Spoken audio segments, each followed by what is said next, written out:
Alright guys, figured I'd just make a quick vid on this. So this is that 1903 I got at an auction where it had these grips that were duct taped on. So I ordered some new grips. I took it all apart, cleaned the hell out of it. And it's actually not that bad. Like some of the bluing's worn. There's a gouge here. But I think it's going to be a good shooter. And I'm going to keep this one for my collection. Looking at the serial number, it was made in 1911. 109501. And it's a Type 3. So let me get these grips on here. Put a coat of oil on the outside and I'll come back. So this is what it's looking like. Which it looks freaking good, honestly. These aren't the original grips. Original would have been the black hardened rubber. But I'm liking the look of these. I'm happy with them. I ordered a couple mags. One is the original, one's the aftermarket. And yeah, this is going to be for the collection. I was thinking about re-bluing it, but I don't think I'm going to because that will hurt the value, as everyone knows, with these guns. And even though it's beat up, original is always worth more than something that's re-blued. I'd say the finish on this is probably, I don't know, 60 to 70% still there. So it's not terrible. But these are just cool guns. Cool guns. I could have got one not that long ago for a deal, and I missed it. But it was actually a 1908.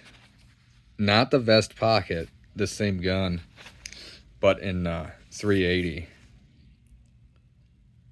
And I missed it, but the 380 is what Al Capone carried. It was like one of his favorite guns. This one here in 32 is what John Dillinger was reaching for and had in his pocket when he got shot in the back of the head, which is kind of neat. Just the iconic gangster gun. I feel like a fucking gangster carrying it, I guess. Put it in my hand, I feel like an old, bootlegger or something.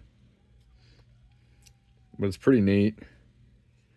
I took it all apart, which I should have filmed when I was cleaning it because it comes apart really neatly.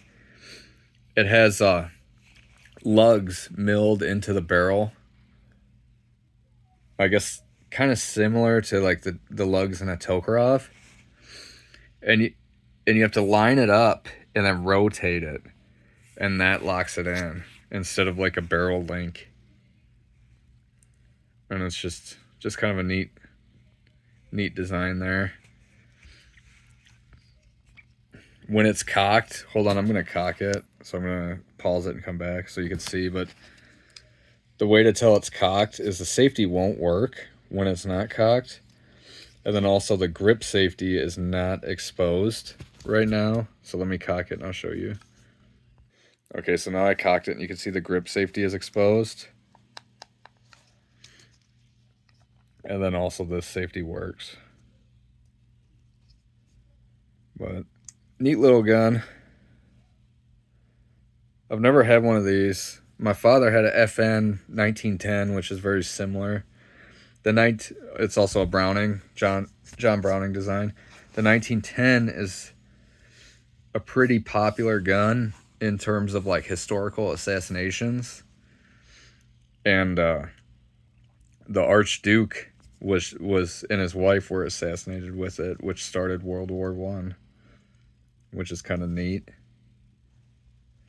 The 1934 I have Beretta is similar, where Gandhi was assassinated by one of those and several other people.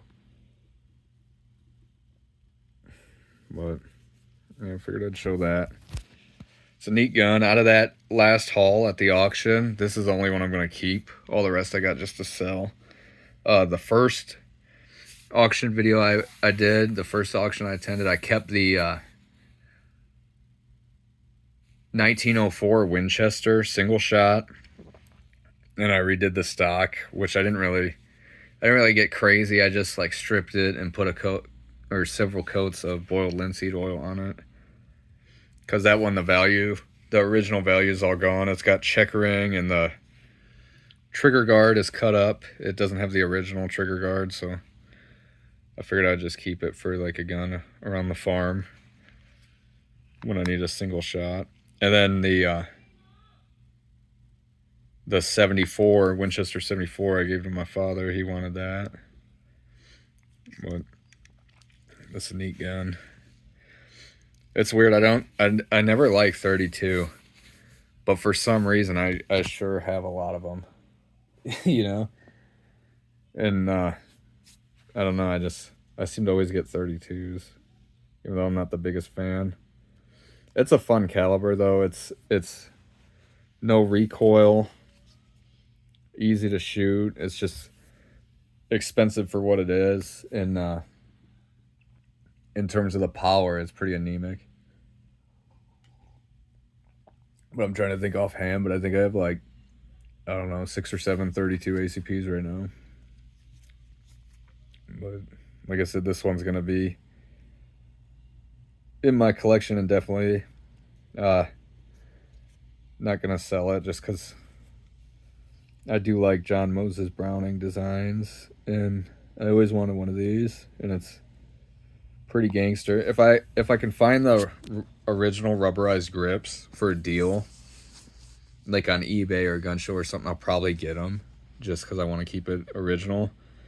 But currently, so I paid, let me see, I still have the ticket here.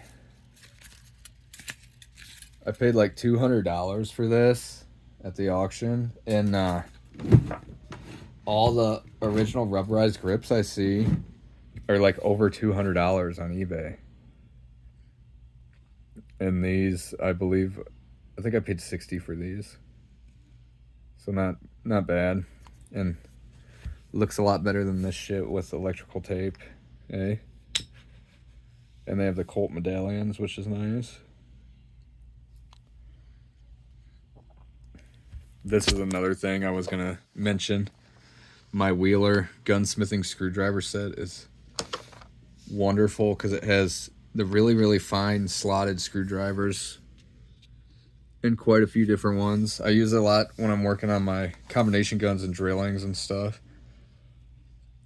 But alright guys, thanks for watching. Figured I'd show this since it's cleaned up and it's not looking half bad.